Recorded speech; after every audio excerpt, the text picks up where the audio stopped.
Hi. Is this where you've been all this time? No one's seen you since the funeral. We were getting worried. Are you doing okay?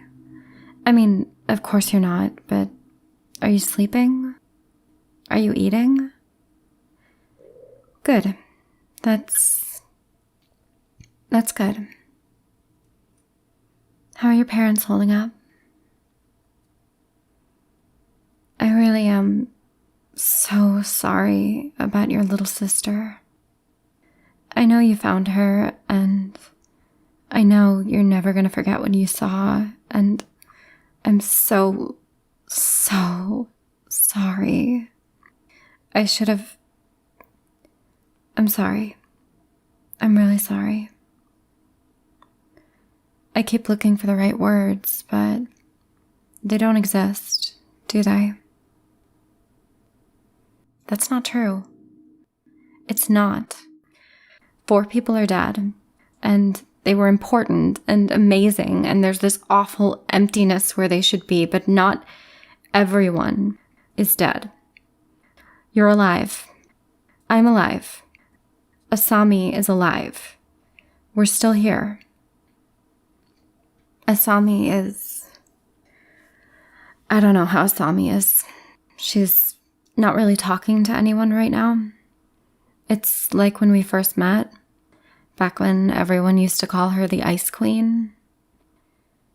I think it's just best to let her be for a while. Please don't talk like that. I know you're hurting, but they were my friends too. They were my friends too. How am I? I'm pretty messed up, to be honest. I feel like I keep making all the wrong decisions, and I don't know how to stop. I didn't realize how much I would miss Yuna and Mitsuki and Keiko until it was all too late. And I didn't know your sister that well, but it's obvious how much you loved her. Please don't blame yourself. I'm sure you were an amazing older sibling. She wouldn't have doted on you so much if you weren't. Maybe she just didn't want you to look at her differently. Maybe she thought she had it all under control. Maybe it came out of nowhere, and before she knew it, she had done something awful. Maybe it's because of Keiko's death and everything that happened after. Don't do that. Don't act like Keiko was some angel. Because I'm not going to let you erase her. You're just papering over all her flaws, and you're building this monument to someone who isn't Keiko. Besides, you're just making it harder for yourself by pretending you lost this saint. She hurt you. Yes, she did. She hit you. She kicked you. She yelled at you. She called you names. Look me in the eye and tell me I'm wrong. I didn't hate her. Yes, we argued all the time, and sometimes I hated the things she did, but other times, I really liked fighting with her. I liked knowing someone who felt things so strongly and wasn't afraid to show it. I always admired that. I admired all of them. You know, you never told me how you met Mitsuki.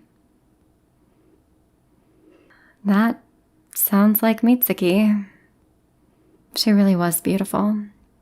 I never told her because she clearly knew, and I didn't want to give her an even bigger head. Besides, I was a little jealous. Who wouldn't be? Mitsuki always thought she was the most important person in the room, and I disagreed. But we spoke right before she died. No bodyguards, No entourage. No crowd. Just me and her. In the end, I think we understood each other. Of course they'll find the guy who killed her. I hear she scratched him up, ruined her manicure and everything. Yuna always used to tease her about that. Do you remember? I think Yuna was my best friend. I wasn't hers. That was always you, ever since you were little. But she was really nice to me. When what happened, and Yuna wasn't there anymore, I was so lost. I wanted to throw away everything. I wanted to destroy my future. So, I get it, okay? I get it. I got over it because I had to.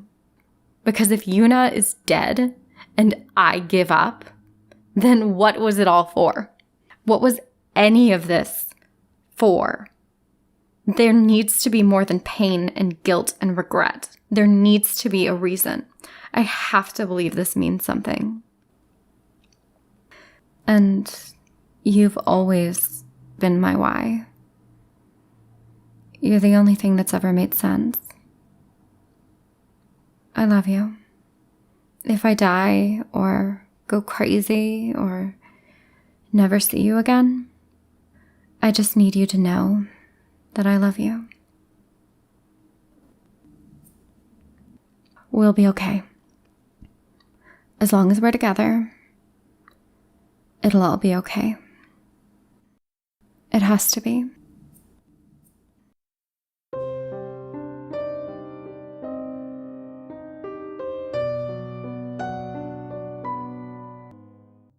This is so heavily inspired by harem anime tropes that I decided to use Japanese names for once.